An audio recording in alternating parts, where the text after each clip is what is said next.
Damn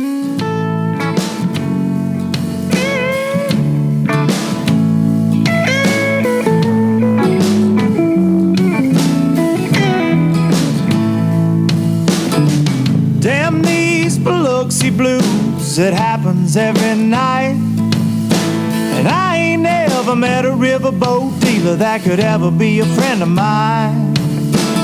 The summer heat never treats me kind, it leaves trouble on my mind.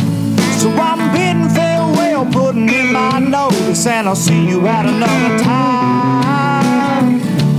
This highway does not know my name, and I don't care. No, it does not. Headed my way for another place, and I got 3 good tires and a spare. Listen to that hook right here. Just a white line gypsy getting out of Mississippi with just enough gas to get there. Low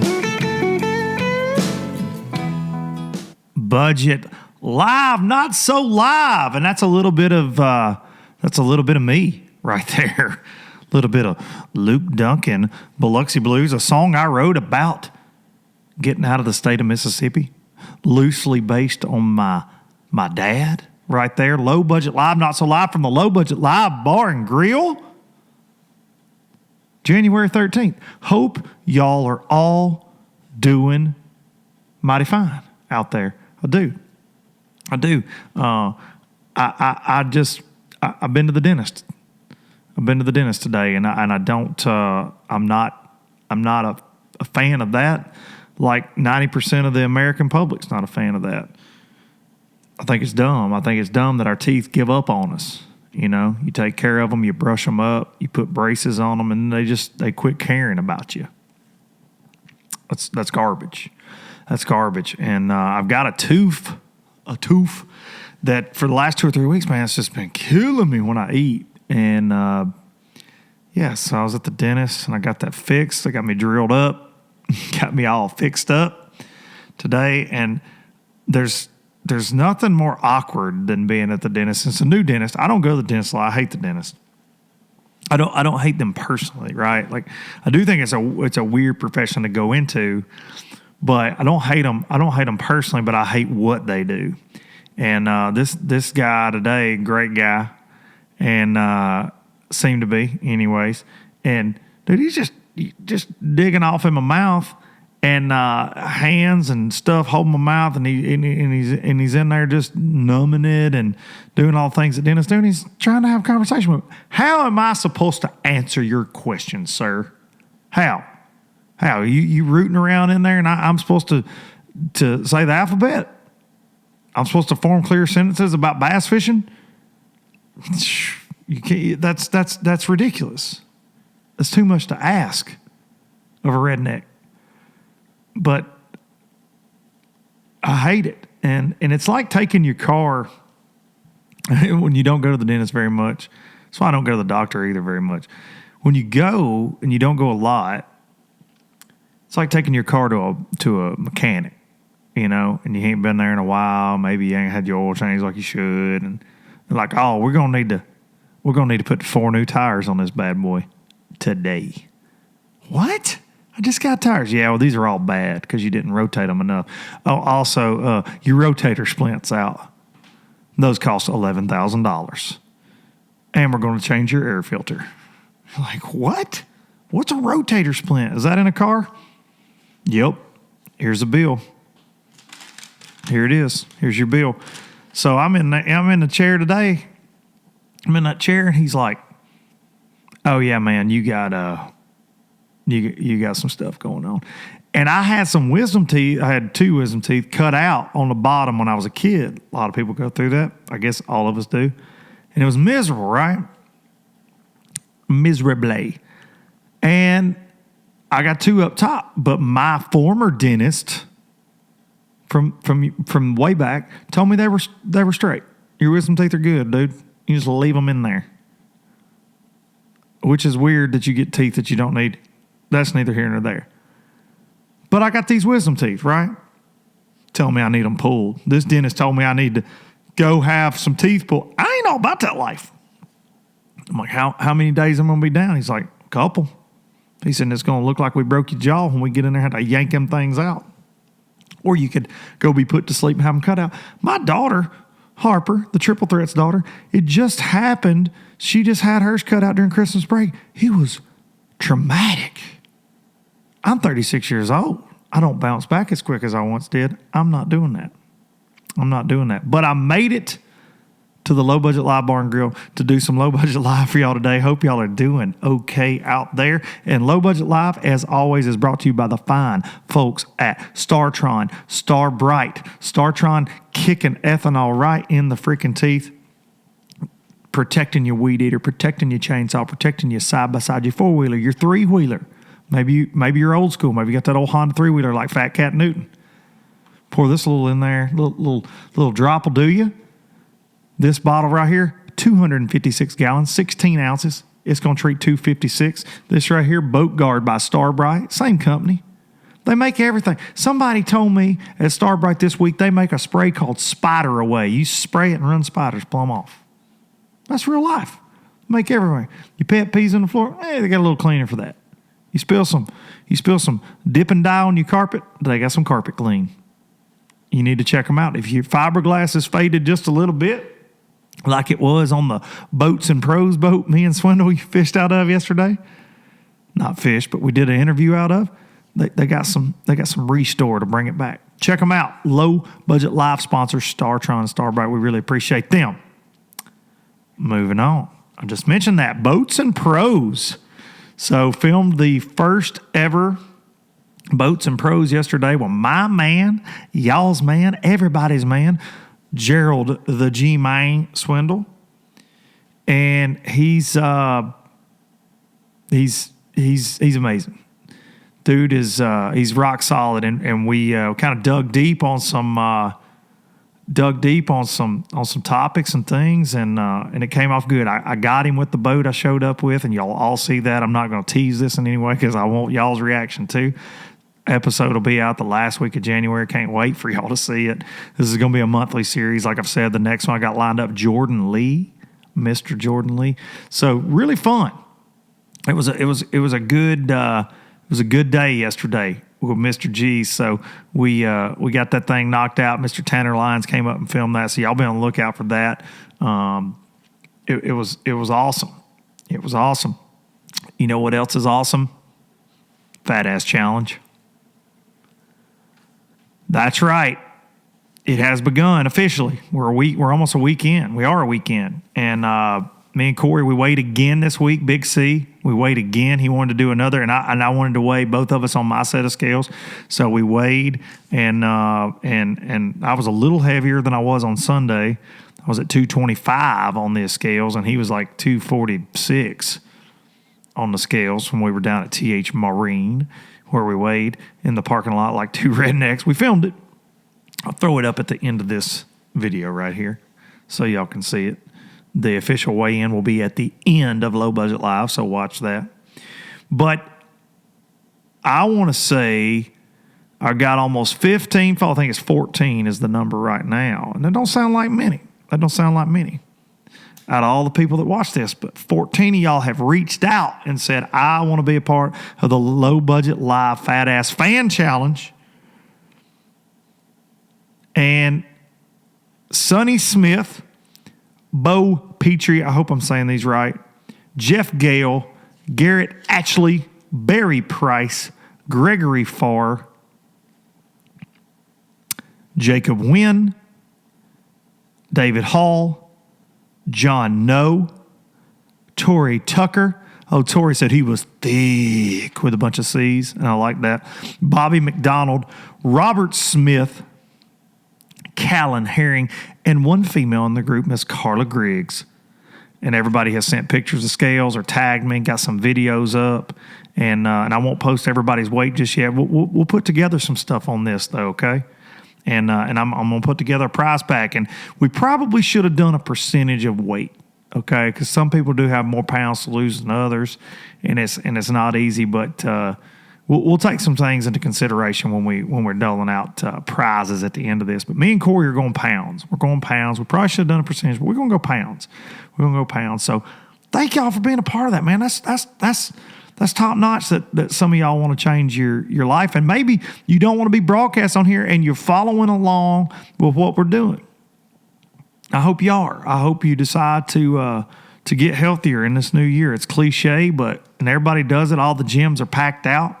But this week, I've been just on it, man. I've been doing as good as I can do and been exercising. I'm sore. Been just running, walking, some cardio. But, I'm really stupid Darian is calling me right now. Hang on a second. I had to ignore his call. Jeez. He doesn't know I'm a professional broadcaster. He should know by now, but he doesn't know that I'm a professional broadcaster. I lost my train of thought because he's so stupid. Stupid Darian. But I'm sore, man. I've been working out. Darian posts all this stuff. He's 25 and he's in good shape. And him and his lovely wife Hannah, they out there working it, just working it all the time, working out, eating chicken and rice, all this stuff. But several of y'all have reached out, tagged me in your workouts and stuff. That's awesome, man. Keep doing that on the Instagram. Tag me up. I'll share it. Tag me up. Hashtag Fat Ass Challenge. Let's do this. So we are going to end the challenge on March the 6th. Okay, so it's almost 60 days from when we started this. So March the 6th, Bassmaster Classic, and I am planning something for the Classic. Trying to do an event. Trying to do a little meetup action. Okay, trying to get us in a little place where we can have us a low-budget live show.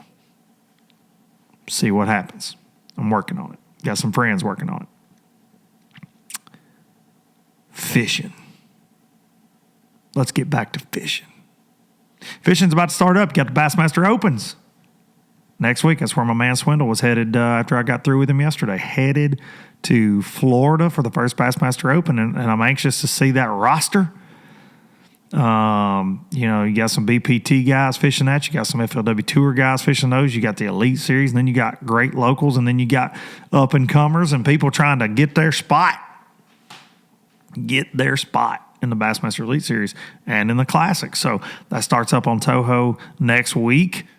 We'll try to get the winner of that event on the podcast to ask him, hey, what's your favorite technique? How did you wiggle your worm to make the Classic? Stuff like that. Interesting stuff. Stuff everybody wants to know. Bassmasters. Starting back. Feels like it hasn't been, the seasons haven't been over with very long, but I think BFL started back last weekend at Sam Rayburn. They had a ton of boats and stuff and down there, and it's crazy. I think Bassmaster, they capped it at 225, and I think they sold out and then some in the Opens. It's crazy, man. People wanting to fish. They're wanting to fish. Speaking of fish,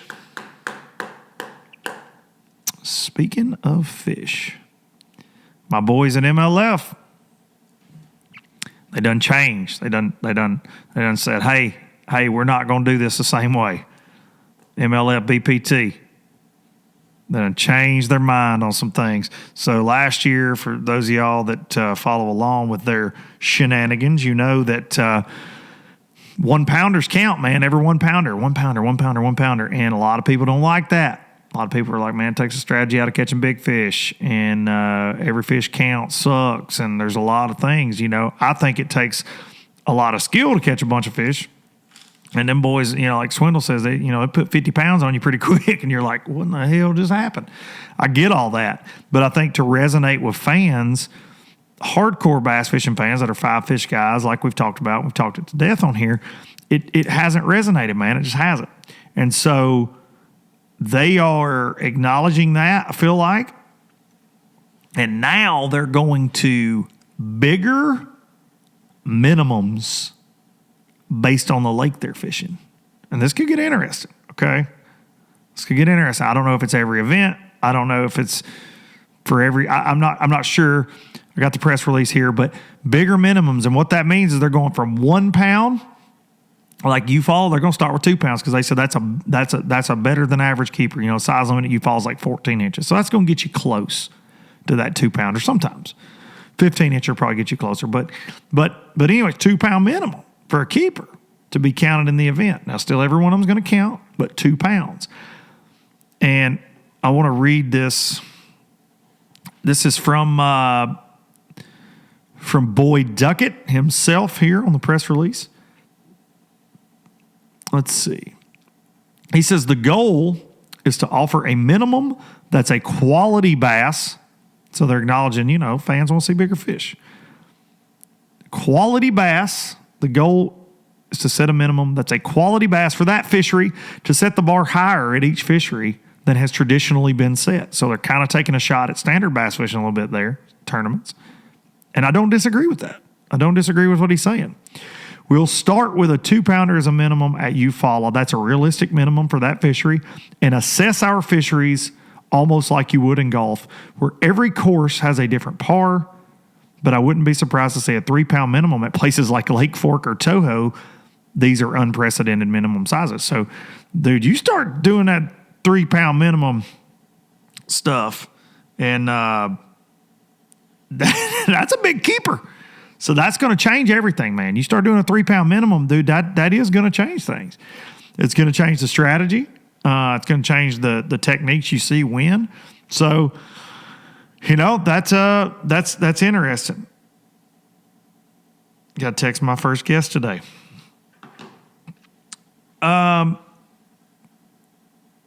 It's surprising to me because they have rested their laurels on that format, but they're going to stick with the format. They're just changing a little bit. But I got to say, and y'all gonna think I'm crazy. Y'all gonna think I'm crazy for saying this, but I'll say kudos to them for that. Okay, I'll say kudos, because if that somehow draws some of these hardcore bass heads in, take everything out, take my history out, take everything out with MLF, and what you're doing there is they're catering to the fans a little bit, man. They are, and that will make the tournaments a little more interesting. The 2 pounder, it is what it is. But dude, you start throwing 3 pound minimum in there and stuff like that, dude, that could get salty. I mean, and they're saying, you go to a place like a St. Lawrence River, there's a lot of 3 pounders. Lake Fork, a lot of 3 pounders, but still a 3 pound keeper just to get on that board. And it don't matter what the size limit is on a fishery. You can't stop a little fish from biting your hook. Like, that's going to happen. But yeah, man, that's interesting. That's a big shakeup. And I'm sure a lot of guys were happy with it, and I'm sure some of them weren't. So we'll see how that plays out. My first guest that we are about to call is an interesting guy. And I don't know him well. Gerald Swindle suggested that I have him on here today. We got 2 guests today. And he is Facebook famous, okay? He is, I've seen his videos. I think he's a very, very funny guy. I look forward to talking with him. He has 501,000 followers on Facebook. Mr. Zach Rushing from Mississippi. Let's see right here. Yellow. Zach. Good. What's happening, big dog? What's going on? Ladies and gentlemen, Zach Rushing. He is blowing up the comedy world, I feel like. The internet comedy world, the stand-up comedy world. He's trying to get into, he's performing in your town. We're going to get into all that. But, Zach, I can't thank you enough for coming on Low Budget Live. Man, my pleasure, brother. My pleasure. I'm honored to be here. And you should appreciate Low Budget, because you are out there killing it with just a cell phone. You're like, I don't need no damn cameraman. I don't need no script. We're just rolling. That's it. Take my iPhone and go to town. That's all I do. That's amazing, dude. So for those of y'all that don't know Zach, and if you're here listening to this, you probably do, because there are a lot more people that know him than dang sure know about me. But Zach he does these, where you call them rant videos or motivational videos. They're all across the board, but what he does is a lot of what I do, in that he just speaks his damn mind. And that's exactly right. And dude, when did this start for you? Well, To be honest with you, it was January 19th of last year. I've always done little stupid videos, this, that, and the other, because I don't like texting because I got fat fingers. So I always misspelling words and stuff. So I just always sent videos. Well, I wrote it was January 10th or 19th. I think it was 19th of last year. And the big thing was that The Lion King was coming out. They was going to do it in real motion, you know. And I'm a big-time Disney fanatic. Like, I love Disney. I'm 6'4", 276 pounds of Disney-loving romance. I'm talking about, I'm all about it. And so I did this video to mess with my buddy Possum, because he's Disney freak too. And I posted it to Facebook because I couldn't get it to send through my, I guess I had bad service. So I couldn't get it to send. The video was too long to send through text messages. So I posted it to Facebook and tagged him on it. And damn, that thing went viral. I think it had like 100 million views. I remember seeing this. Yeah. That's kind of how it all got the ball rolling right there. And so you see that, and then you go, hey, man, people kind of care what I got to say here. Well, to be honest with you, the way it worked was I had done that video and went viral, which I didn't have a fan page or anything like that at the time. That was just on my personal Facebook. And then, so I said I didn't think too much of it because there's a bunch of one-hit wonders out there. You know, I just enjoyed my 5 minutes in the spotlight, and then I was right back to swinging a plum hammer at work on Monday. It ain't like I didn't get no compensation for it or nothing like that. Right. And then March come around, and I went with my buddy to a black cookout. And okay, I saw this one. Yeah, and that one is my most viral video to date. I think that one got shared like 500,000 times. I don't know. I can't tell how I got to take my boots off. So you go to a cookout. Yeah. With your buddy, and I watched this, and if y'all hadn't seen it, it's everywhere. There are actually people that post this on their own YouTube channels, and which is funny.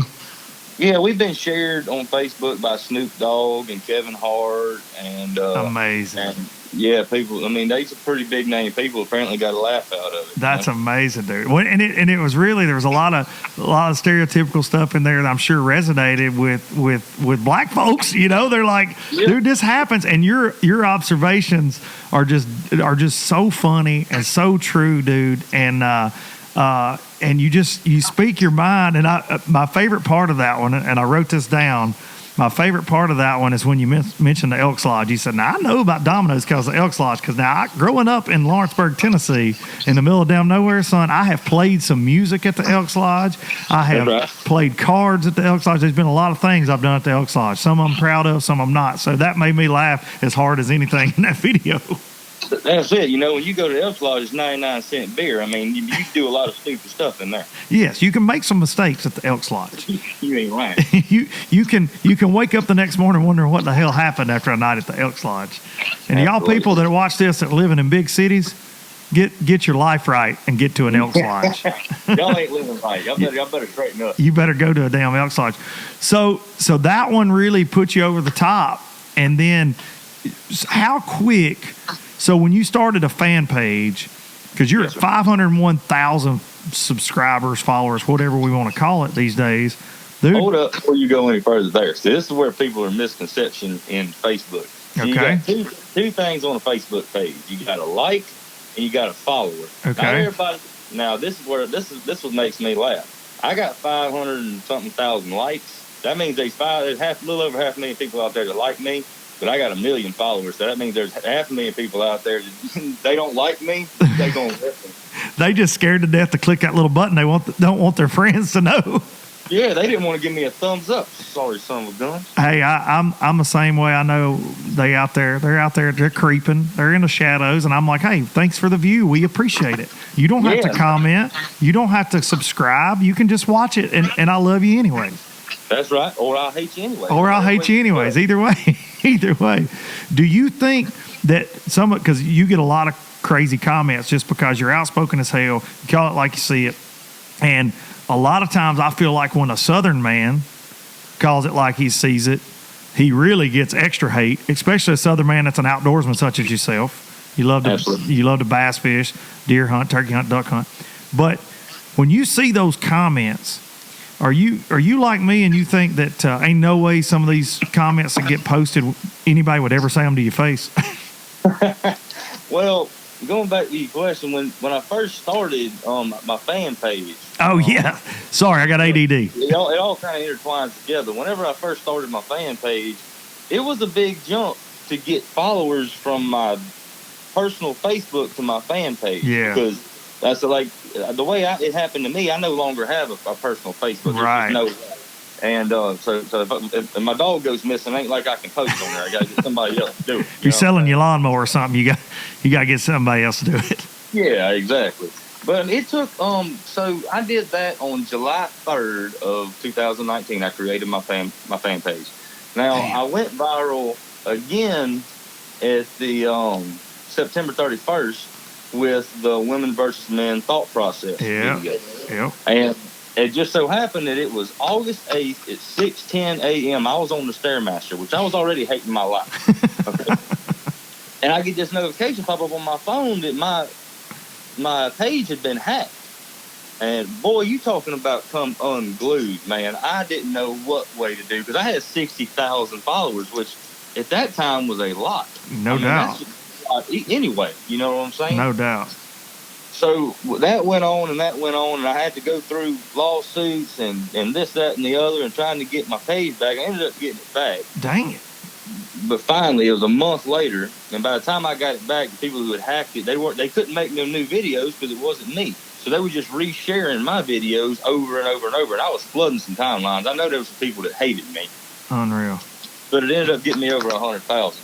But once I got to 100,000, that's when you start seeing them troll comments and people that you know for a fact that they not going to say it to your face, but they sitting behind their safe space in that computer screen, and they'll say whatever. So I offered a couple of them plane tickets to come down here and meet me, and I never got a response. So I'm guessing they wasn't as bad as they thought they were. That's what I run into. Or if they did see you, they'd be like, "Hey, bro, can we get a selfie? Yeah, exactly. Can you follow me on Instagram?" Yeah. that's what you get the most. It is. I get a lot of that. It's funny you mentioned that. I was at dinner with a buddy of mine I ain't seen in a couple of years last week, and he had this pretty little girl, Cajun girl out of New Orleans, with him, the new girlfriend, and she was talking about how she was real well known over there. She's a model, and she had like 18,000 followers on Facebook. Well, I was just messing around with her. She didn't have a clue who I was. And I told her, I said, 18,000, that's awesome right there. Can I get a shout out? She was like, well, I don't really do shout outs because if I do one, I gotta do a bunch of them. I was like, okay, I understand. Well, will you at least go follow me on Facebook? That would mean the world to me. She's like, yeah, I'll do that. Well, she clicked on my page and saw 750,000. She's like, can I have a shout out? I said, no, I really don't do shout outs. Because if I do one, I gotta do a whole bunch of them. So I kind of got my little stab in on that one. I like that. Is she one of them thirst traps that post the they got them deer held up while they wearing their thongs? Oh yeah, that's them. Okay, yeah. I see a bunch of them on the IG. They're everywhere. Now I'm not hating on it because I might double tap on it. You know, when I'm going by it, I'm gonna like that picture, but I don't know that they killed that deer or they caught them fish. But they're out there doing their own hustle. That's right. They're doing their own thing. It ain't got nothing to do with me, so I really ain't that involved here. Exactly right. So Swindle said that, and guys, this is I told everybody before we came on. Swindle thinks the world of Zach. He's been telling me about Zach, and Zach is a resilient guy that has beat cancer 3 times. 3 times, yes, sir. And how old are you, Zach? 28. 28 years old. Now, what kind of cancer did you have? I had Hodgkin's lymphoma. Man. Cancer. I actually got diagnosed. I was playing D1 football at the University of Wyoming, which is already at 7,200 feet up on the side of a mountain. So it's hard enough to breathe, and I ended up having about a softball-sized tumor come up on the side of my neck, which cut off my breathing to about 20%. Jeez. So that ended my football career, which I was about beat down anyway, to be honest with you. But yeah, that ended my football career, and I went on through chemo, and then I was in remission for 6 months. The next checkup, it come back and repeated itself again. But I've been in remission now for 18 months. So I think I actually got hooked up with MD Anderson out there in Houston. They're a fantastic hospital. Can't say enough good stuff about them. It's where I started my charity for the kids out there. It's they treat me right. They've helped me, and I want to help other people. And that's killer, man. We talked a little bit before we got on the air here, and I told you, I've had a long history with cancer in my family. Most recently, and everybody listening to this podcast went through it with me. They know lost my mother, and man, that's awesome that you have kicked its ass, and I pray, man, that you keep on kicking its ass, and that and I gotta applaud you for giving back, because that's people don't realize until it affects them how expensive all that is. Because cancer is a business, right? We all know that cancer is a damn business. It's a terrible disease, but it's a business now. People that are trying to help people get better, but and there are families that can't take care of their kids in that situation. They can't afford it, and so hats off to you, man. Which is that right there is one of the reasons, exactly like you just said, that I do give to St. Jude's and to different organizations every month, and to help with the research and help with the housing and all. I started the Team Zach Foundation, which is my charity, and I don't do the research or the housing. What I've realized throughout my 3 terms of cancer and 3 rounds of chemo and radiation is I have found out that it is 80% mentality to 20% medicine. And that might not be true for everybody, but it was for me. And I'll be honest with you, buddy. When I got diagnosed the first time, back in 2013, I was scared to death. I let it absolutely consume my life. I stayed in the bed, gained 70 pounds from the steroids they were pumping me, trying to keep my nausea down. I alienated all my friends that were willing to help me. I quit living. And when it hit me the second time, I wasn't scared no more. I was pissed. Well, I can tell you right now that second time was a lot easier, and I let some people back into my life that were willing to help me who never quit on me. Now, the third time it came around, I was no longer pissed. I was mad, because I just felt down on myself. I felt like, what have I done? What turtle did I run over in order for me to deserve this? Mm-hmm. And I was feeling down for myself, and I was feeling, this, that, and the other. You're sitting in the radiation waiting room out there. You're scrolling through Instagram, you're scrolling through Facebook. You see all your buddies back home at the beach, sitting there watching them bikini girls run around and stuff like that. And here I am sitting in a radiation thing. I was feeling real down on myself. Well, I remember looking up from my phone, and there was a boy. He must have been no more than eight years old. He was being wheeled out of the radiation room. The man was burned up with radiation, and he had a ball and glove in his hand. He was just tossing that ball and glove back in his hand. And he come over there, his parents come over there and wheeled him by me while they checked him out. And I asked him, I said, buddy, you like baseball? He said, yeah, I've been an all-star my whole life. I'm not going to make it this year because of this right here. And he looked at me and winked. He said, but them son of bitches better watch out for next year. And that right there just kind of put everything in perspective for me, to where when you go into a disease like that, you have to go into it. Every day after that, I walked in there. I said, let's go. Let's keep this rolling. I don't want to wait. I'm not scared. Let's do this. So that's why I started the Team Zach Foundation to help to buy toys for the kids out there, because you can't motivate kids the way you can motivate an adult. You have to motivate kids through toys, because adult, they'll know that they got to get better in order to provide for their family. Right. A kid don't have to get better. They have nothing there. But if I can give him an Xbox 360 on Christmas morning while he's having to spend it in the hospital, that makes him want to wake up the next morning and play that Xbox 360, even if it just gives him one more day. That's all we're shooting for, is just one more day. So you never got to quit fighting, and that's what we're about. That's awesome, dude. So where can people find out more about the Team Zach Foundation? Is it on your Facebook or on your website? It's all over my Facebook. It's all over my Instagram. It's on my website. We do donations. Right now, we have the link turned off for the Team Zach because of the current. Right. What we're going to talk about, yeah. Yes, absolutely. We'll get into that here shortly. Yeah. So Zach he's giving back, and one of the main reasons I wanted to have him on today, in talking to Gerald, is Zach has a business called Triple B, and that is bass, bucks, and birds, and the season never ends. And so these and really cool hats, you've seen Swindle wearing them, and shirts, and he is, through his company, is giving back to the Australian wildfires.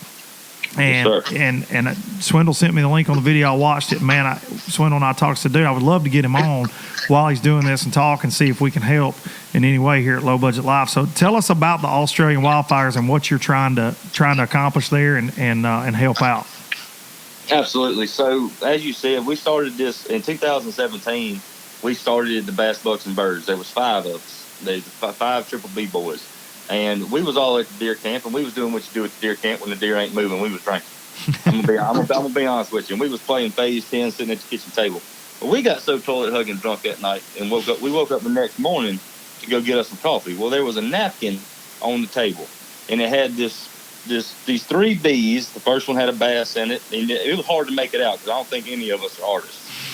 But it had a bass, a buck, and a bird inside of it, and we got to looking at it, and we asked each other, we said, who drew this? And nobody can remember drawing it. Nobody owned up to it. That was a fun night. It was a great night, actually. I wish I could remember. But so when we got home, I mean, all of us low-budget boys, we all just blue-collar boys. We swing plum hammers and then pump crap for a living. So we couldn't afford to make no bunch of hats, but you had to buy at least 12. So we made 12 hats, which is all we could afford, and we each took one.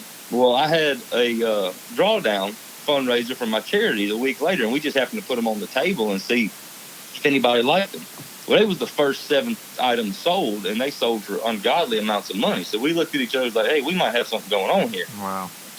Well, through that, we kind of developed, we didn't want to be just another outdoor brand, because outdoors is our life. We absolutely, we cherish it. We manage it. We conserve it. We do everything we can to make it better. And just like Gerald, I mean, we respect it overall. And it's not just our outdoors. It's all over the world. So we wanted to create a brand where when you wear it, you feel a sense of pride. It's not a camo. It's not a performance brand. It's just something that when you wear it, you know that you're part of an elite brotherhood that all stands for the same thing. And that's kind of, and it's helping one's neighbor and respecting the outdoors. So the first thing we always say was we have to respect the outdoors. But a very close second was we have to help people in need, which is why we're teamed up with the foundation out of Australia that's sending relief to the families and to the animals that have been misplaced from the wildfires.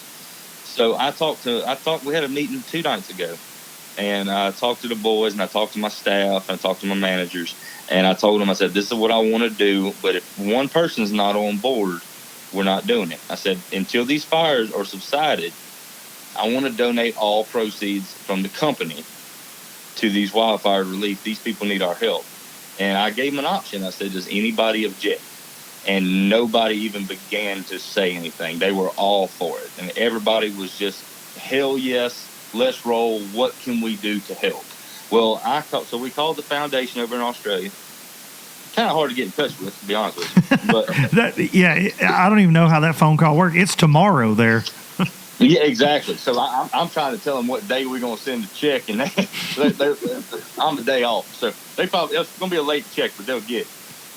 But I talked to them. I said, what can we send? Do y'all need water? Do y'all need food? Do y'all need clothes? They said, to be honest with you, we just need funding. We need funding to house these misplaced people and to help shelter these animals. I said, we got you. I got enough followers. I know there's enough of good, upstanding outdoorsmen out there that are willing to rep my brand and stand for something. So that's what we're doing. Hell yeah, dude. So all proceeds now until the fire's in. So this doesn't have a date on it. This is until. No, we ain't doing it for a week. We ain't doing it for 48 hours. We doing it until these people are back in their homes. Good for you, man.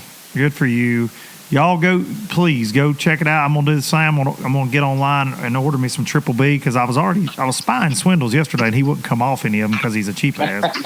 But he's stingy as hell. But I saw some in the shop. I said, I got to get me one of them. So I'm going to get on there and order. Y'all do the same. And I'm going to post on Instagram about this too, Zach, for you. And y'all go support this. I know you may think, man, Australia's a million miles away. Well, I'll tell you what. This is what's crazy. This is a really small world. And two people that I know from Australia, I only know 2 in that big continent, but they're both bass fishermen. They travel from there to here and fish professionally in the United States. Dean Sylvester and Carl Jacobson that everybody knows that fish the Elite Series. And look, man, these folks are like-minded like us. Guys like Adam Greentree, big bow hunters. You know, they hunt, they spread the word of the outdoors and how good it is over there. And so just because it's all the way across the world and it is Tomorrowland there, let's help them out. Let's help them out. So help Zach and Triple B raise some money. Get on there, get you a shirt, get you a hat, And We or actually two. did, I forgot to tell you this. We created something especially for this. We do have a Pray for Australia Triple B hat that has their flag colors, which just so happen to be the same as ours. They're red, white, and blue, the same way we are. Yeah. But we created a Triple B hat that says Pray for Australia underneath. We also just released our first shirt in months. It's a Triple B logo shirt, but it has it's Australian themed. It has the Sydney Theatre on it. It has a kangaroo and a little koala bear hanging off the bucks.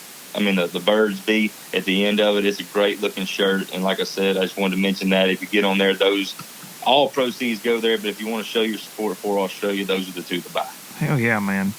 Good for you, Zach. We need to get in a bass boat together at some point, brother. This is you got my wheels turning. I need to get to know you a little better. You ain't gonna hit me in the face with a wet mop telling me to go fishing. I'm ready. You ready to go? So, real quick, and Swindle says you got some dates coming up around our area here. You're gonna be. I saw on your Facebook you're gonna be in Nashville. You're gonna be in Huntsville, which I'm an hour and a half from both, and I'm in both cities a lot. So you are actually now you're kind of taking this show on the road. So you're doing some. You don't really call it stand up. You call it motivational stand up, I guess. Motivational comedy. It's kind of one of them things that when your mama tells you to take out the trash about 30 times, at the 31st time, you're probably going to take out the trash. That's right. But that's kind of how I am with the stand up. It was never a plan, but when you have enough recognition and enough people begging for you to do it, you got to give the people what they want. And I love meeting my fans. I love meeting my supporters, and I love being around good people. And if I can make you laugh during the process, absolutely. But yeah, we have actually quite a few days. Let's see if I can remember them off the top of my head. April 4th, we're going to be in Maryland. We're doing a fundraiser for the volunteer fire department up there. And then April 15th, I'm going to be in Naples, Florida. And then just two more, I think, that I know off the top of my head. June 10th and 11th, I'll be in Nashville June 10th and Huntsville June 11th. We're going to just make the round and then head on back to South Mississippi. Well, when you in Nashville or Huntsville, I'm going to be there. And we're going to try to figure out a fishing trip during that time. I've been trying to get up there and go hunting with G for like 2 months, but man, our schedules are rough, and it's hard to get him out of the woods long enough to talk on the telephone. That's a fact. He can be a ghost this time of year. That's one thing you learn about G. We all ghost when we get in a deer stand, but he hibernates. You ain't lying. Where are you playing in Nashville? Where are you performing? Oh, let's see here. It's some comedy club up Zany's? there. Is it Zany? Yeah, it's Zany's. That's where it's at. Okay. Yeah, Zany's big comedy club up there. Everybody that's anybody's played there, dude. That's a big deal. That's awesome. And Huntsville, I'm not sure. Where in Huntsville are you going to be? I think I'm at the Zany's over there too. Ain't there another one over there? I'm honestly not sure on Huntsville on that. I've been to the comedy club to Zany's in Nashville many times. Many times over the years. So I'm sure you're posting these dates on your Facebook. You're posting them on your Instagram and on your website. But y'all go check Zach out. If you don't know him, go watch his videos. Listen, he is real, he is honest, and he's damn funny. That's one thing. Like you said, I never branded myself as a comedian because comedians have an opener, a middle, and a punchline, and that's just not what I do. I've self-branded myself as a motivational comic because everything that I talk about is real, and that's the reason people like it, the reason people can relate, and the reason they laugh is because I'm just saying what you think. And what you and your buddies are talking about riding down the road. That's exactly right. But you won't post on Facebook like Zach does. No, probably not. You'll be fired. Fired or kicked out of the church or kicked out of school. Whole bunch of stuff. Yeah, you won't be a deacon no more if you speak your mind. It happens. One last thing, dude. I wanted to ask you this because I'm a huge comedy fan in general. Like I love to laugh. I try to make this show as lighthearted as I can. I try to make my fishing videos on YouTube as lighthearted as possible. Something that has came up, and I know you've seen it in comedy, and I think it's just all things in life because people live to be offended, right? Oh, they do. Why do you think that people take a comedic video or a comedic performance so damn serious? Like what you're saying, it is your thoughts, and you are speaking your mind, but why Why do you think they get so triggered over a stand-up's act where I think anything is fair game in comedy for the most part? To me, it should be, right? Because it's taking you away from the bad. You're getting an hour of somebody's life to laugh with them observationally or whatever. But why do you think that is? I can answer that wholeheartedly because I've done a little bit of research on this. And if you want my honest opinion, which is what you're going to get whether you want it or not, I want it. It's because we are soft. As a complete nation, we are soft. And if you get offended in today's day and time, you can't just be offended. Because of the amount of structure of safe spaces and the internet where you can hide behind a computer screen, you can say what or do whatever you want to do and there will be no repercussions. Mm-hmm. That is the fact. And that's like whenever I told them people I'd pay for their plane tickets to come see me. If they really wanted to stomp a mud hole in my ass, then they need to come on down here and make it rain. But they wouldn't do it because they didn't really mean that. So, and I've run across a couple of people that after I've met them, I've gone back and looked into the comments and stuff, and those are the same people who are talking shit in the comments as showed up at the show. So it's all a big facade. It's people they don't care. They just believe that they can care. It's amazing, and I've talked about it on here because I've ran into it, and it's been widely publicized, everything I've said on here about a couple of the organizations in fishing, one in particular, and they kind of came after me in my day job. And we do live in this cancel culture, right? Like if you say something I don't like, your ass is toast, buddy. I'm going to get you thrown off of what you're doing, and it's incredible to me. Or the guy that'll take time to thumbs down a video. I'm going to watch it, and I'm going to not like it, but I watch the whole thing. That's like the rating thing on Facebook. The rating, you get stars, when people rate you. Right. And I think I checked it last week, and I think I was at 4.97 stars out of 5 out of 1 million people. That means that out of 1 million people, 30,000 people didn't like me. Well, I got news for you. I don't like them either. That's right.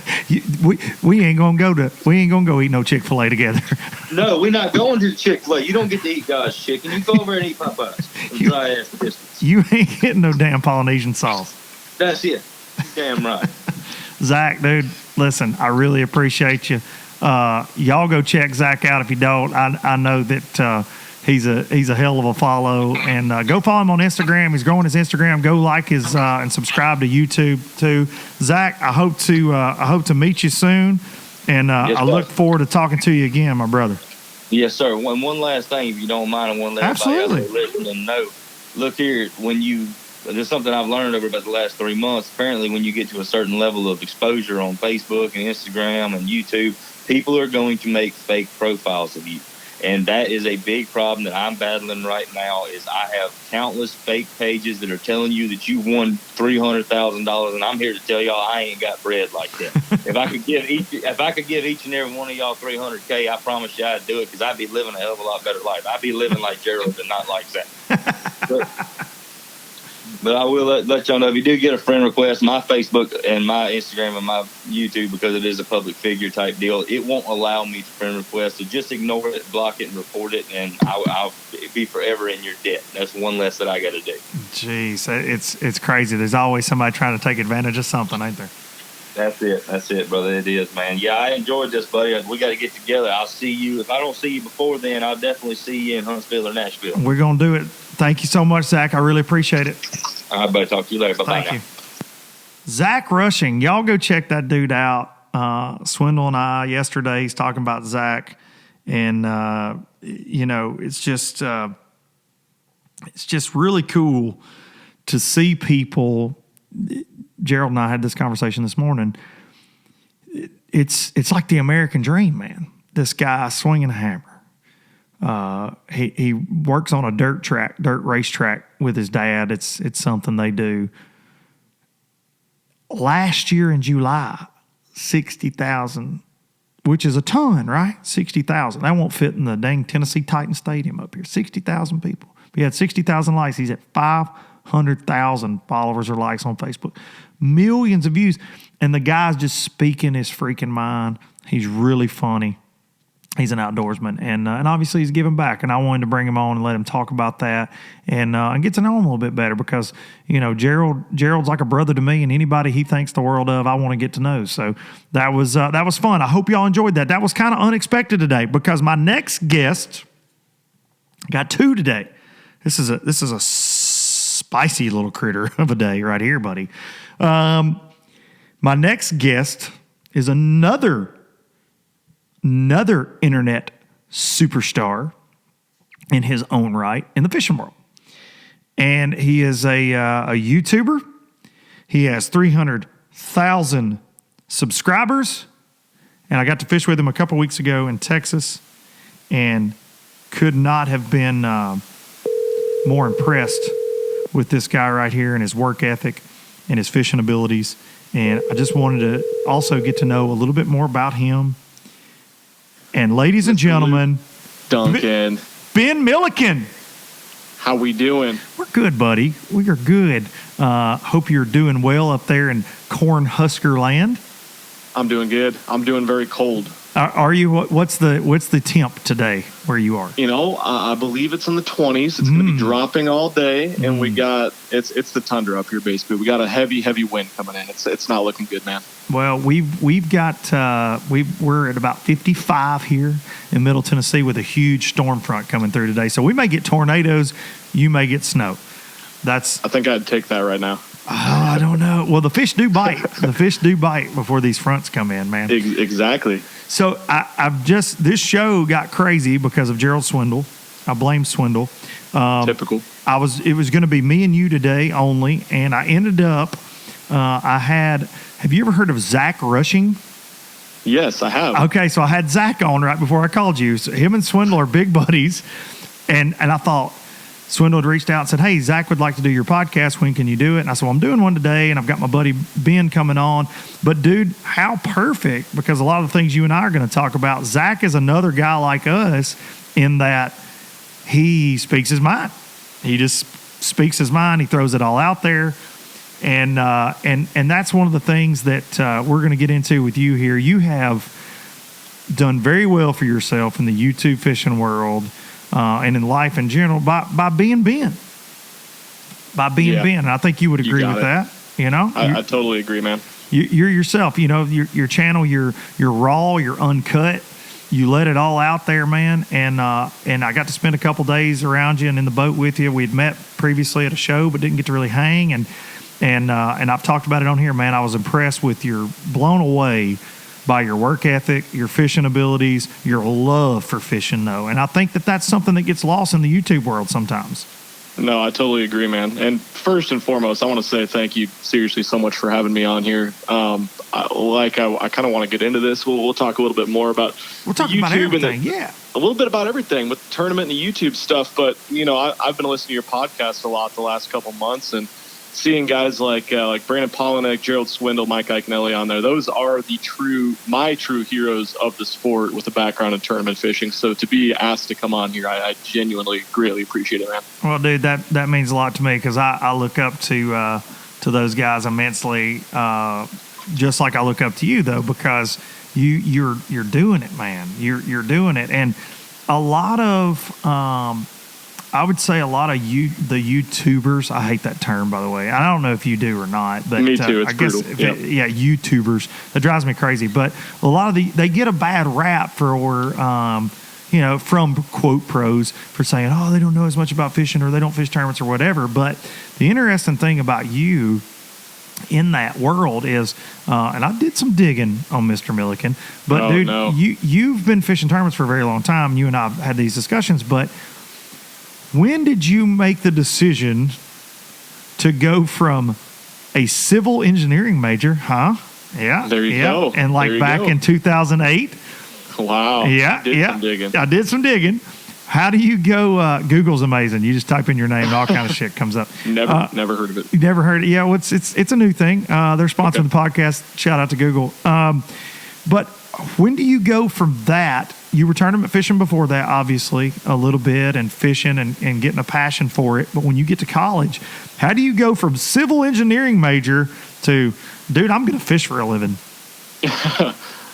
It's a long story, man. So, yeah, like you're saying, though, I started off fishing basically the way that everyone, or the majority of people do, going to the lake constantly. My parents always ingrained that into me to get in the outdoors as much as possible.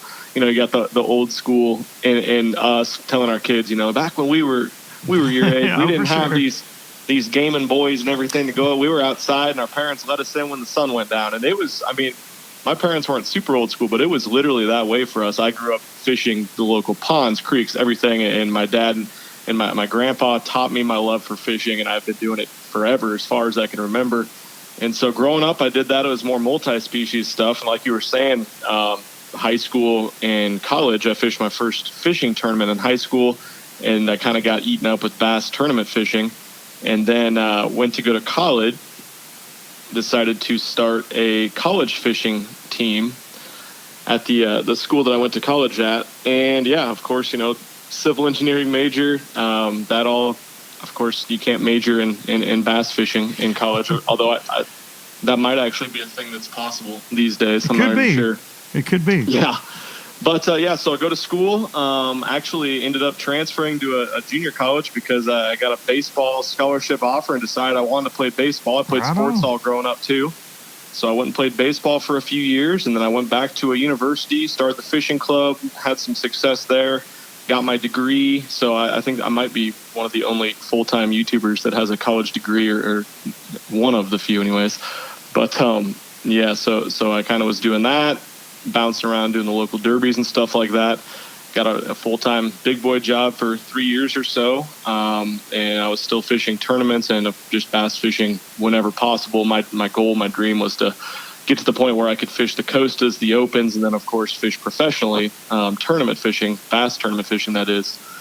And quickly realized once you get in the rat race, the real world, working your Monday through Friday, most jobs don't really allow you to take 6 to 8 weeks a year off to go fish tournaments. So as you are well aware of, yes. I'm sure. So I do understand the struggle. I put in my time and I grinded with the tournament stuff, but it was just, I kind of felt like I was banging my head against the wall with the full-time job, and it was kind of a weird thing. I met a kid that at a fishing tournament that did the YouTube thing full-time, and I didn't really understand it, but he wanted to fish with me because I could put him on fish, and I was like, cool, man, I fish a lot. Let's go hop on a boat. And that kid happened to be Andrew Flair, if you guys know who that is, and he was in the back of the boat with a camera on his chest while we were fishing and stuff, and I'm just like, what the hell is this kid doing in the back of the boat? He's talking to himself.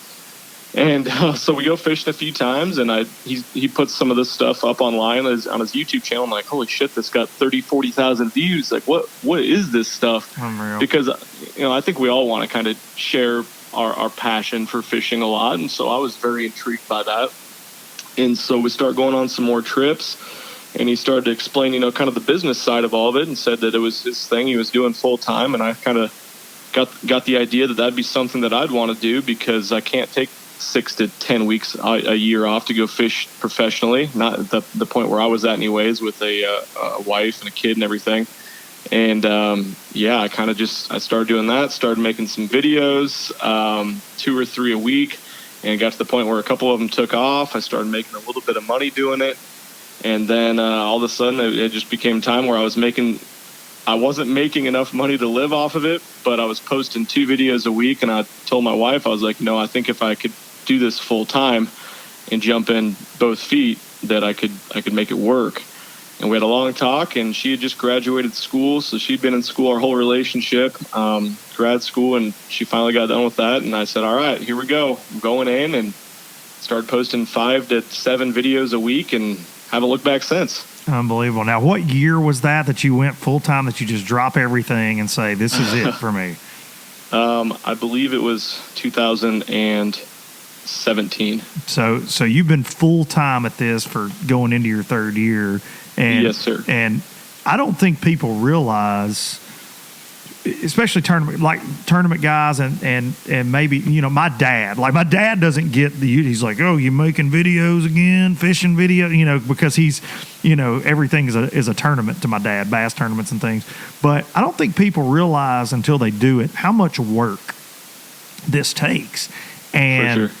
And what you've done, what you've accomplished in this virtually short amount of time, is incredible to me. And this fan base you've built, this name you've built for yourself, and you're only getting started in this. And I feel like you would agree with that. But it's incredible to see people, and it was the same with Zach when I talked to Zach just before. Dude, you're living the freaking dream. Now, I know that comes with a lot of sacrifice, and I know that comes with a lot of hard work. Anything that's meant to be a dream, I've said on here many times, is not going to be easy. It'd be easier just to be a civil engineer, right? Absolutely. I mean, it would be. But are you going to be happy when you lay your head down at night with that? Of course. My question to you is this, because you're like me, being around you, we're driven a lot in the same ways when I talk to you. Do you think you'll ever be satisfied with where you're at in fishing? Because for me, I'm incapable of being satisfied. And I think what is success? What do you consider success? Is it where you're at now? Is it, which obviously you're very successful, but when will you be satisfied? What drives you? No, I think I'm right there with you. I can't feel satisfied with this ever, which is the competitive nature that I grew up playing sports. I feel like, you should always do something better. You're never perfect. You never get to a certain point where you're happy with what you did. To be honest, and it's probably really mushy and I don't know, but I'd say the most satisfying thing to me is the people that I work with on a daily basis and that I meet along this route respect me, and they know that I'm doing things for the right reason. Mm-hmm. Like we talk about, you have to have extremely thick skin doing this online YouTube stuff. Yes. It's pretty incredible how crazy people get. And to be honest, you got to look past that and realize it doesn't mean a damn thing what Sally Pants 27 says about you. Underscore hashtag. Their opinion doesn't matter to me, even though sometimes you read them and you go, shit. And it hits hard, you. But it hits you a little bit. You're like, all right, well, didn't see it from that perspective. But just knowing that, I guess that the people that are closest to me, my family, my friends, the people I work closely, respect and motivate me right back to keep doing this is the most important thing to me. And yeah, like you're saying, moving forward, this is all going to evolve just as quick as it's evolved already in the industry. And I don't think there's any way we could ever be satisfied with as fast as everything's changing these days. One of my friends that films videos the other day was like, hey, man, I'm fishing the Bassmaster Opens. You should fish them with me. And, I've thought that in the past. Casey at 6 Cents has talked to me. He's like, why don't you just go fish some of these pro tournaments? That was your dream, and that's what you wanted to do. Now you can go travel and do it. You got the time and the money, you can go do that. And I was always like, nah, I don't know about that. But now he said that, and I'm like, shit, that doesn't sound like that bad of an idea. Go it comes full circle. Yeah. Exactly. And so now, I don't think I'll ever be satisfied, I guess, is the short answer to that long. Well, yeah, statement. well, and I threw a lot at you in one sentence, as I tend to do. I don't believe in commas. Okay, I don't believe in commas. I believe in run-on sentences. I'm a redneck from Tennessee, but no, I was thinking about that. It was something I wrote down because for me, my channel is tiny, but I see it growing, and I see things happening a little bit, and I wanted to ask you that as a guy that has had this success on this platform, is like, do you ever you can never relax, right? Because there's always somebody else coming, or there's always something changing, or you've got to keep pushing. And I think when you get comfortable, that's when you get knocked off your throne a little bit. And absolutely. And I think that's something that people just in everyday life need to live like that, man. Always push. Like, dude, I got the full-time job. I'm trying to do the YouTube thing, fish the FLW tour, taking a year off from that this year, but got kids and a wife and stuff going every which way. But dude, you just keep pushing. And I don't think I'll ever be satisfied. When I get to hopefully 330,000 one of these days, I'll probably be like, that's cool. I wish I had 500. Yeah, no. Wish I had 1 million, man, or whatever, Of course, yeah. Dude, I'd like to see you fish some tournaments. I think that'd be cool. I'd love it, get man. back in those I fish opens. a lot of locals. Yeah, I fish all the local stuff around here, and that's always fun. But you can never really judge that competition on anything else. But it's something I've always wanted to do, and maybe it's something we'll jump into next year. Well, I think that I'm considering it myself for 2021 in those Bassmaster Opens, and we might have to join forces on that deal. Do a little rooming action and some Bassmaster Opens with Milliken and the Traveling Circus. Deal. And then if we do shitty, we can at least be on podcasts. Yeah, create really good videos of us not catching any fish that way, right? Yeah, and on the way home we can stop and throw big swim baits on lakes and talk about how bad we sucked on a lake we should have been throwing a Ned rig. Exactly. You got it right. I love that, man. Well, dude, that's really cool that it's kind of coming back around for you, and you're like, I've done this YouTube thing. I do want to get in the tournament world, but I just wanted to talk about that with you because I feel like, and I don't know any of the other quote big, fishing YouTubers. I don't. Mm-hmm. I don't know anybody. I know you. I don't know any of those guys, so I don't know their backgrounds. But I do know what pro fishermen have said over the years, and I do know the problem that they've taken with, quote, the YouTube world. And now every one of them, they're making posts and they're wearing 17 GoPros and they're going, hey guys, I got a cameraman. Hey guys, I'm a YouTuber now too. Swipe up, swipe up, swipe up. But they think that they still say that tournament fishing's moving the needle like it used to be. And, right. I think the YouTube world has pushed these guys, right? Yeah, of course. It has. And what do you think about this current state of professional fishing? Being a professional fishing fan such as yourself, what do you think? Where are we at right now?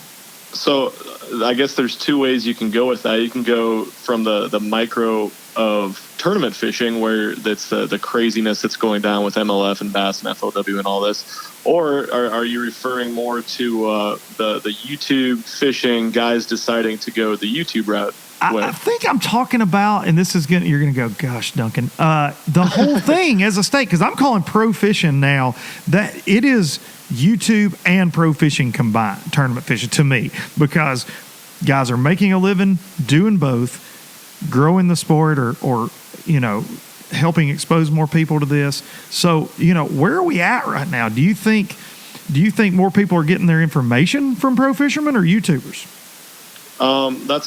That's a good question, and I think we don't really know the answer to that. I mean, I think we could dive into the statistics of it. We can go the YouTube route would be the answer on that. But I think the great thing about it is you can get your information. If you want to learn about fishing in 2020, you can get more and I'm not going to say better, but probably better information than you ever have been able to in the past. And so I think whenever that happens, we can get so many more people into fishing, young people into fishing, and just as many middle-aged and older people into fishing as well. And that's a great thing. That's, people ask me what my end goal in all this is all the time. And I think I kind of keep gravitating back towards teaching people how to fish and getting more people into the sport of fishing. Both my parents are school teachers, and some of my other relatives are as well. So growing up, I had 2 school teachers. I didn't get away with much in the house, as you can imagine. But I always told them, no way in hell would I ever be a teacher like you guys. I could not deal with the kids, the work hours, and how much time you put into it for what you get out of it. But now that I'm doing this, again, it's kind of come full circle. I'm teaching. So I guess that it's a crazy, crazy landscape right now, man. You got all these guys, and like we talked about, I'm going backwards. I want to go do more tournament fishing now. But you got guys buying the GoPros, trying to do the YouTube thing, and it's a great thing, because I grew up a fan of tournament fishing, or at least the last 15 years or so, and I'm obsessed with watching these Bass and FLW tournaments online or on TV, even Bassmaster on Saturday and Sunday. But as you know, you see fish catches and you see fish being weighed. You don't really learn or get anything out of that. And so guys like, David Dudley, Jacob Wheeler, these guys that are really focusing a lot more heavily on YouTube, you're at least getting a lot more information than you ever could at any previous time, which is great. And they're bridging that gap between the tournament world and the YouTube world, because there was a really hard divide there for a while, right? I mean, course. there were a lot of those guys that when the Googans first popped out, when you're popping up, I mean, they're mad because they almost felt like they were being threatened in a way. I feel like, you know what I'm saying? And it was their insecurities coming out. And I've been a part of some of these conversations where guys are like, you know, damn YouTubers. You know, you're like, well, no, absolutely. Just because you're having to work a little harder for your sponsor dollar now. that's you know, that's too bad, because that's a lot of it what it is, man. Fishing's such a business these days, and I think you're seeing that more than ever. That's maybe what's happening behind the scenes with a lot of these guys starting a YouTube channel that maybe isn't getting talked about as much. As they're not doing it probably because they want to, or they think it's cool.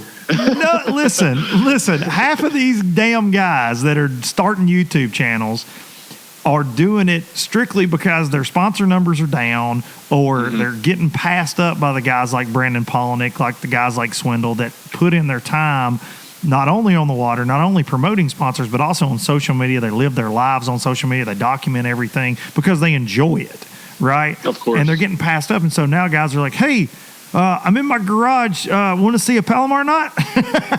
Exactly. Like, you know, just doing what they can. And look, I got props for those guys. Look, elevate your game. That's fine. But no, they're not, and that is not talked about. The YouTube deal is just so you can put on a resume, yeah, I finished 10th at this tournament, 30th here, blah, blah, blah. Hey, I've also got a YouTube channel. Right. Of course. But I'm a little different in that, because same could be said for me, because I'm coming from that world. But I feel like the difference in what I'm trying to do is I'm like you. I love educating people, whether it's right, wrong, or indifferent. I like telling you my opinions. I like telling you my thoughts on things. And right.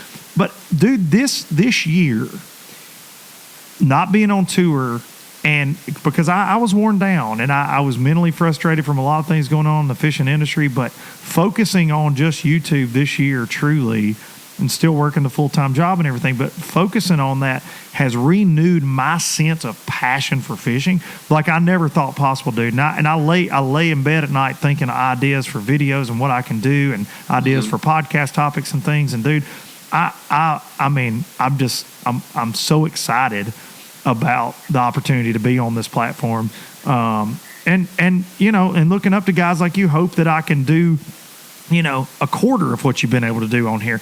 And the times are changing, right? Like I have realistic expectations with where this will go, because like you and I have also talked about, everybody's got a YouTube channel now. Of course, yeah. We're all fighting for views. We're all fighting for subscribers, and things aren't as easy now. And I won't say you never had it easy. I don't want to put it that way, but it was probably easier 3 or 4 years ago because the space wasn't as crowded, right? Absolutely. It's so saturated now. And I think it's a lot of the guys that are switching over to it are going to get discouraged really quickly when they see, you know, one of the more established YouTubers post a video and get 100,000 views, and they post 400 videos in 2 years, and the highest views they get is 800, you know? No, that's tough, dude. And it goes the other way too. Like I was saying, I have an immense amount of respect for guys like Palnick and Swindle and Iaconelli, and these guys I've always looked up to in tournament fishing, because they actually know their shit. And I know just from fishing against some of these guys like yourself that have fished professionally, that everyone is an unbelievable hammer up there, and they have so much good information and so much knowledge of what's going on that when they switch over to YouTube, you know, the videos that do well on YouTube aren't the ones that are the best videos or have the best information, or even have the best entertainment. And so I think a lot of people are going to get their eyes opened when they switch over. And I don't mean that in a negative way towards the tournament guys. Those are my dudes for sure. Well, and I'm not trying to, you know, I think it's funny just because I was involved in a lot of those conversations over the years where guys were bashing what was going on. And now I do see it when I scroll through Instagram, and it's like, follow, hey man, subscribe, hey dude, look, I caught some on GoPro. And I'm the same way, like I said, same way, guilty as charged. But there's a lot of good on the internet, and there's a lot of bad. So you know, I hope to find my place in the world with it like you have, and keep growing it. But so I've got this looming thing that keeps popping up in the comments about Ben Milliken. And you know what it is, and we got to talk about it. It is the video video. We got to talk about this. So for those of you that don't know, and I figure most of you, if you're here right now, you do know, but Ben is very opinionated. Ben is very real. He's a lot like me in that he likes to make you think, and he likes to make you uncomfortable with his thoughts because they are honest and true. And a lot of people in this fishing world will not share those with you for fear of losing a sponsor or losing business. Of course. Ben made a video that's a little over 100,000 views now, and he threw it up on his YouTube channel. He's talked about it a lot on social media, and Ben and I are both, and it's well known, and I'm not trying to be biased anyways, but we're very close with 6 Sense Lure Company, 6 Sense Fishing.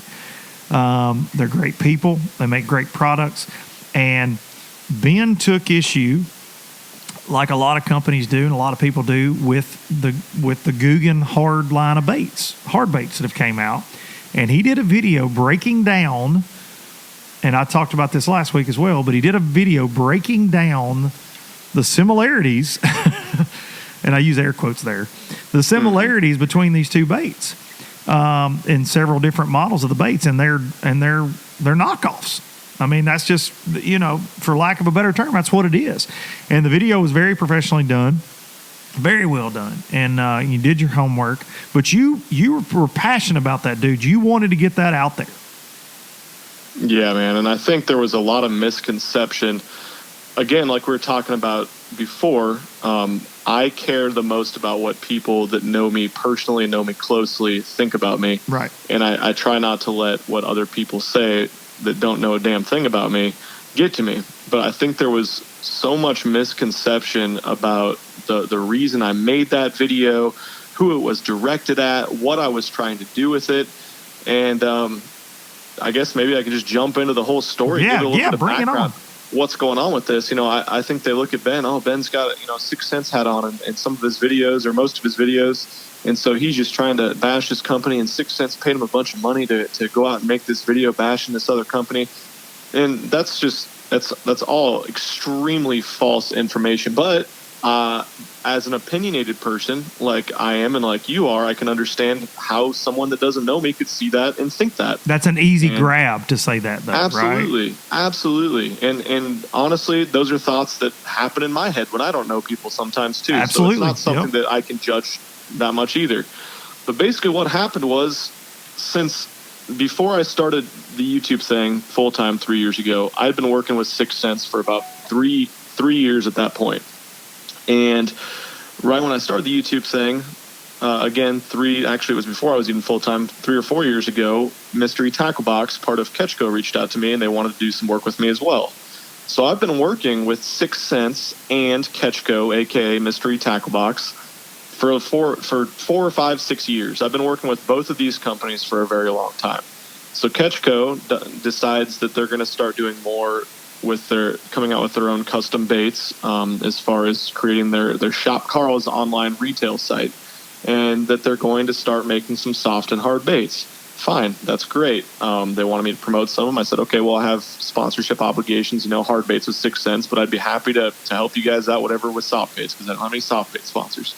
So that kind of goes on for a couple years, and then the Guggen squad, and I had fished with Andrew Flair for a couple of years. We had been friends. We kind of had a falling out regarding working together with the Guggen squad thing. I didn't want to represent some of the companies that, we're not going to get into names, but maybe a company that they don't work with anymore anyways. But so we kind of had a falling out with that. But while I was still friends with Flair, he said that they were going to start designing hard baits. They wanted a Guggen squad hard bait line of baits. They had their soft baits already. They wanted hard baits. He's like, what do you think? I'm like, well, if you're going to be designing hard baits, there's one dude you guys need to meet up with, and that's Casey from 6 Sense. He's a master freaking lure designer, and he makes amazing looking, models of everything. And he has a great knowledge of the industry, what not to copy, what'll be unique, what'll work, what'll sell. This is the guy you need to meet with, and even better, he's 3 hours away from you in Houston. You're in Dallas. It'll be perfect. So they set up a meeting. Casey goes to their house for the meeting regarding potentially designing crankbaits for them. I think the meeting went positively. I didn't hear much about it. But afterwards, Casey didn't hear anything more about designing the baits. So a year goes by, and ICAST rolls around, and Guggen Squad announces their hard bait series of baits. I think there was originally 7 to 8 baits or something. Now I think there's 10 hard baits. And they started posting pictures at ICAST, and I'm just like, those are the 6th Sense lures. Those are very distinct shapes. And let's get off on a little bit of a tangent once again. Back when before I was doing the YouTube thing, when I was just trying to hustle and make some money, I used to paint crankbaits. And so I have a large background in painting blank crankbaits. And through doing that, I understand which baits are meant to knock off which baits. And you can buy these $1 to $2 blanks from China. Uh-huh. So that, on top of me being eaten up by fishing and looking at every bait, lure, whatever that's ever been designed, as we all do when we're in tournament fishing, to try to get that edge and find that next bait, that next color that's going to catch more fish than the other guy across the end boat. I feel like I'm pretty well versed in what baits look like what baits. And there was a couple baits that came out, and I went, holy shit. You know, the 6th Sense Flat 75 doesn't look like any other flat side bait on the market. Another misconception from the video is that people were commenting was that, 6th Sense gets their blanks at the same factory that Guggen Squad gets their blanks, and so why you complain about it? Well, that's not true either. I've seen Casey grow his company, and he's done that by creating unique shapes. What he does is he designs a bait in a CAD program from scratch, sends it to the factory. They send him a prototype back. They go back and forth, and eventually you pay a whole bunch of money for a unique mold, and your baits start getting created once that prototype phase is over, and you start producing those baits, and you get the paint schemes and everything and lined up. And I know this is probably repetition, isn't teaching anyone anything that is listening to your podcast, because you got a lot of tournament guys, but not necessarily. That's the process of designing a hard bait. And he has a full-on engineer. Let's say that too. Philip Correct. Jones. He's got a full-time guy that just designs lures in Texas. That's all he's doing. He's constantly sending you and I prototypes. He's designing the soft plastics. He's throwing them in swimming pools. He's got a 3D printer. So they're invested in creating unique, new baits. Absolutely. Continue. Onward. No, 100%. And, Casey's an individual family-owned company that was by himself in the company for the first 5 or 6 years, and then shipped baits, painted baits, designed baits by himself. And I've seen Casey at his lowest points with this business, seeing it not be successful. You're designing a bait. It takes a long time, and of course the expertise to design a bait and figure out what's going to work, and then you send it to the factory, and it's months in between. You finally get it back. A lot of times it's a total piece of garbage, and you got to restart from scratch, and you're spending hundreds of dollars, and then you get the mold, and you got to put it out. It's $10,000, $20,000 to make a mold. It's basically impossible to start a company these days, a bait company, from scratch by yourself unless you have a large amount of money, which he did not. All the money he put into it was from custom painting. Anyways, where I'm going with that is these baits come out from the Guggen hard baits, and I noticed they look extremely similar. So I'm working with Ketchco, I'm working with 6th Sense at the same time, and so I picked up some of the Guggen hard baits this last fall. And I had already, I expressed how I felt about the baits to Ketchco immediately once I received them, and I started comparing them side by side. And I realized that, in my opinion, these baits were nearly identical, and that they had the Guggen Squad gill plate and eyes on them, but everything else looked extremely, extremely similar. And this is something I'm getting commented on repeatedly. I'm still getting comments every day on this video saying, everyone copies everyone. Everyone has a knockoff of a 1.5 Lucky Craft. Everyone copies Kitech, and I get that. I 100% get that. That's the fishing industry. Fucking blind. Yeah. I get it. I understand everyone makes a Senko. Even though the clout looks quite a bit different. We'll digress. I understand everyone makes a craw bait. I understand that everyone is trying to copy the Kitech Fat Impact, and everyone has one, and it sucks. It's bullshit that Bass Pro Shops and Cabela's and these other companies come out with the exact same thing and sell it for cheaper. It sucks. But at the same time, when Zoom comes out with a Kitech knockoff that looks identical to it, they're not coming out with 8 other products that are also the exact same bait after meeting with the owner of Kitech. And so, and by the way, those are just my opinions that they're the same bait legally. And so my problem with it is, so I got 8 baits. There's actually 9 of them that are nearly identical between the Guggen Squad crankbaits and the 6th Sense ones. Why are there that many similarities? And I start, in the video, if you haven't seen it, watch it or don't, I don't care either way, but I measure the length, the width, down to the millimeter, the weight, everything, down to hundredths of inches, millimeters, weights. I compare the shapes and the body profiles and everything, and I start realizing, everything's within a couple hundredths of an ounce, within 1 or 2 millimeters, if not identical millimeters of everything.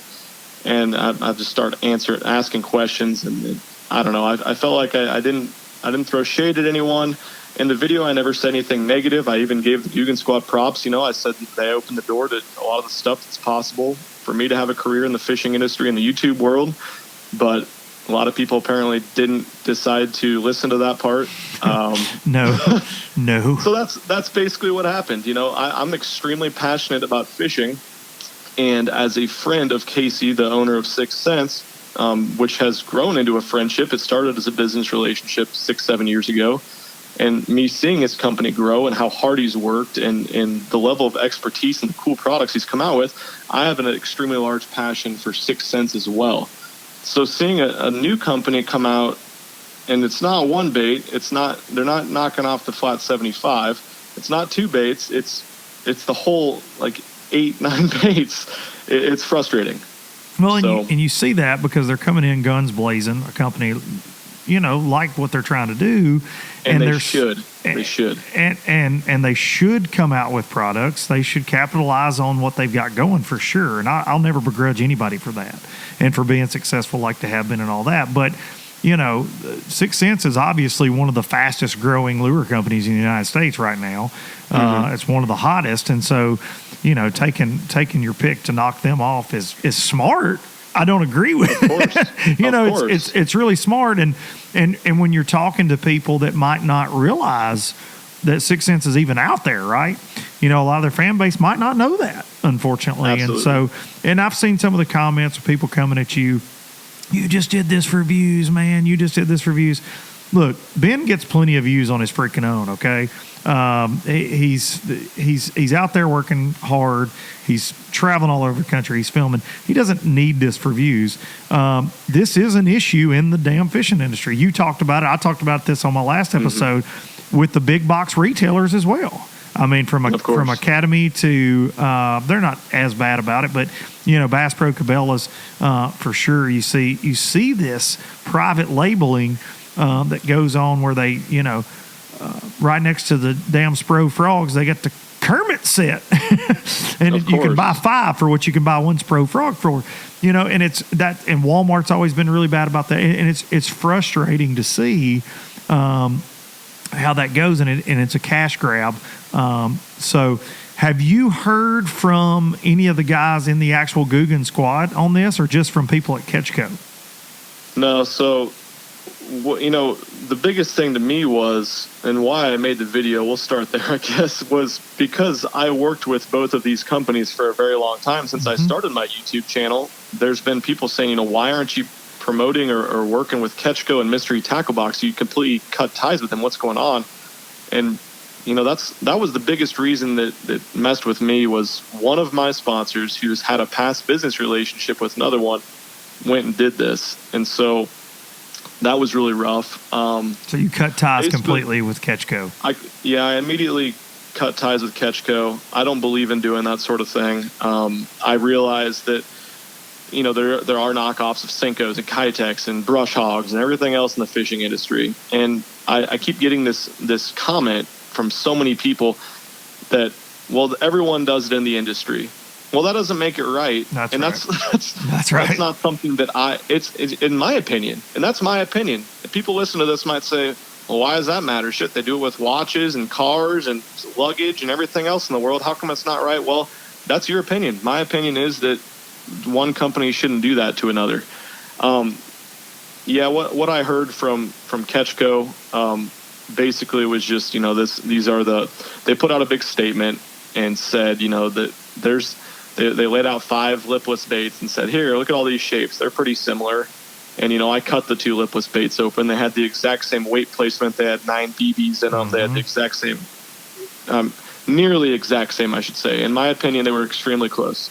And so that was really rough. But basically, they put a big post out, basically defending themselves, saying, we don't knock anyone off. We wouldn't do that, as you would expect they would say. And they said, look at all these similarities between all these lipless baits, and I get it. Their lipless baits can be tough to tell apart. Yeah. Everyone makes a 1.5 square bill, but baits like the 250 MD, the 2 different mini crankbaits 6 Sense makes, the flat 75, the 300 DD, and it even got as bad as one of the baits, only one that one of the Guggen baits looked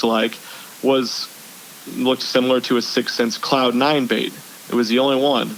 And the Cloud 9 series from 6 Sense, I don't know if you've noticed it, I had no idea, but looking at the tail, there's a dimple that Casey designed into the tail that tapers down. And it's just a cosmetic thing. It doesn't change the way it runs or catches fish or anything, I don't think. But he did it just to have something different. And the only bait in the entire Guggen Squad line of hard baits that looks like one of the Cloud 9 baits has that exact same dimple in it, that taper. It's so frustrating. But where I'm going with it is Ketchco releases this statement. They say that, we weren't involved in this and we wouldn't knock anyone off. Here's these baits. All baits pretty much look the same. But they've kind of dropped some juice that's kind of given me a little bit it's let me be at rest a little bit with this, and replying to comments to several people on my video and on other posts. And I'll read a statement right here from Ketchco that is in reply publicly to a post that they've replied to several people. They said, these body shapes and internals were provided to us by our factory well before we even started working with the Guggens on crankbaits. So these were not baits that were designed. That's the end of the quote, by the way. In my opinion, these baits were not baits that were designed from scratch.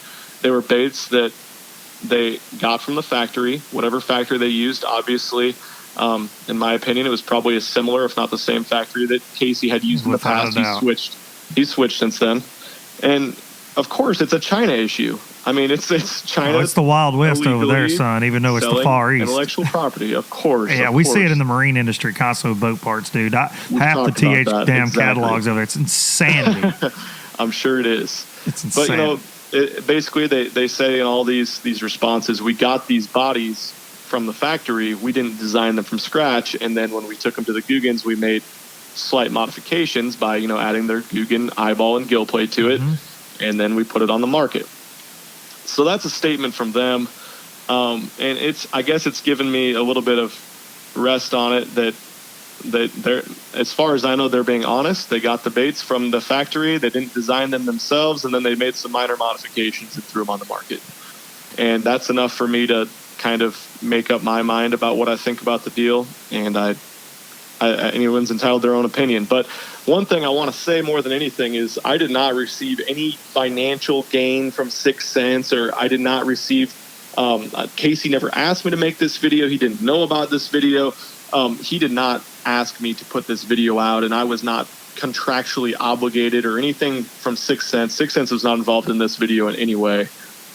These are 2 companies, like I said, that I worked with more than any other company that I've ever worked with, and that's why I was so passionate about making this. Well, to me, man, it came off. You came off really professional in it. I really believe that, and it's a shame that it comes to this kind of stuff in this sport. And you followed along with me enough this fall to know I've had similar instances and issues when you speak your mind. Have you heard from Flair at all on this? publicly or otherwise? Because I truly I don't know. I saw. I don't have Twitter, but I've been sent some screenshots of some insults towards me. Of course, I have not heard from Flair in person about that. You know, we don't do that sort of thing these days. Okay. And meeting in person and talking in person about things. We just throw some shade online, Okay. which is too bad. Yeah, I haven't heard from Flair since I didn't want to work with their company. Okay. So all right. Well, I got to get these guys on the LBL. We got to do this. We got to do this. I wish this was like Jerry Springer, and I'd be like, and guess what, Ben? Now calling in, and then there it is. It's like the Stone Cold Steve Austin music. The glass breaks, and it's just like this throwdown. But it's not going to happen because they're not calling today.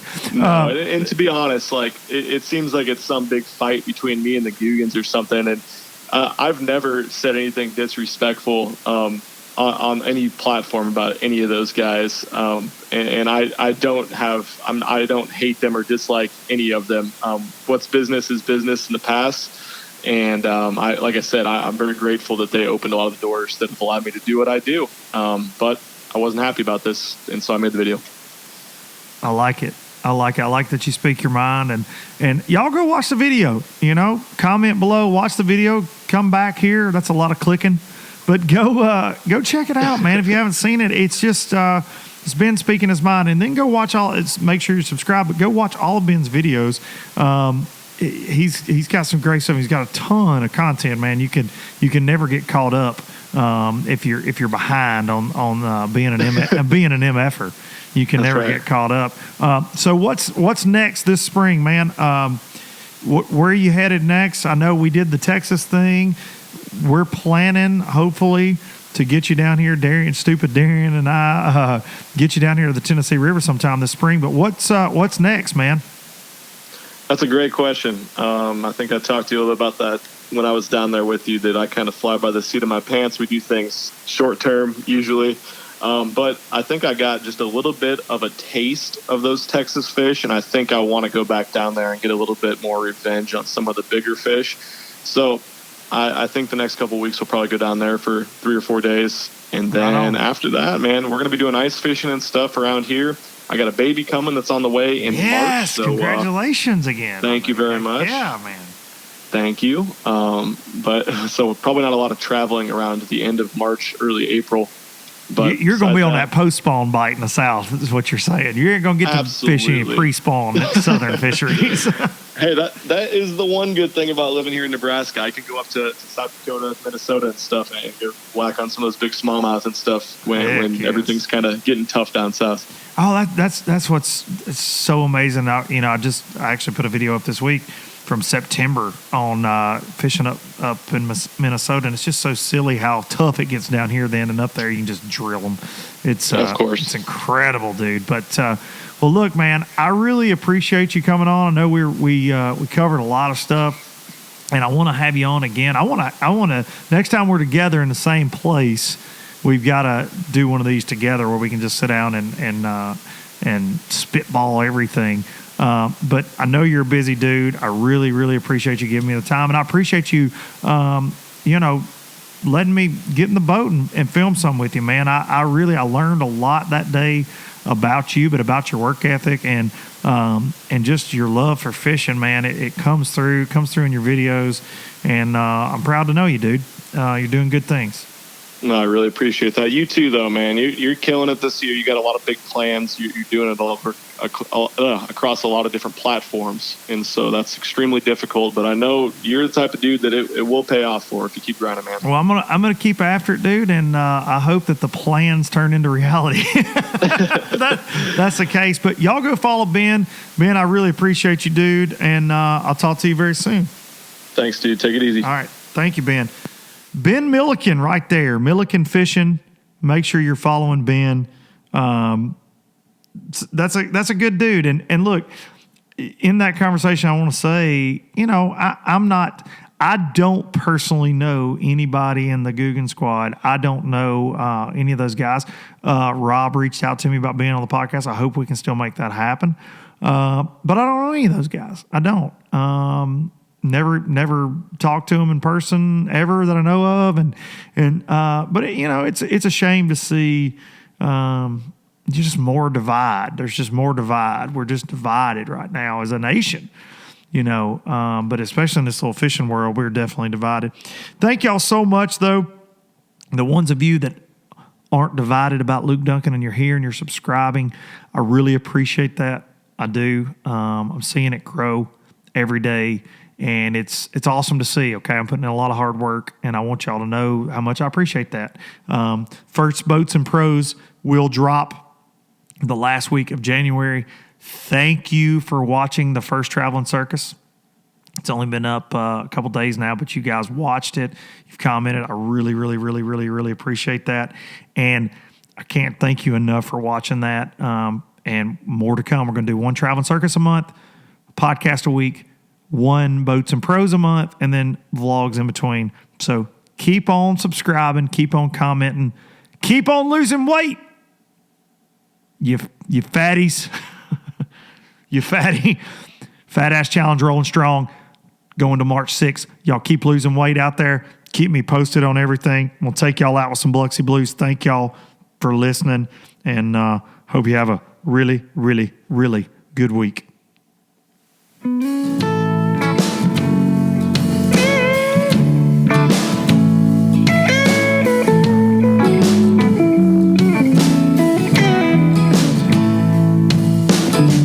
Damn these Biloxi Blues, it happens every night.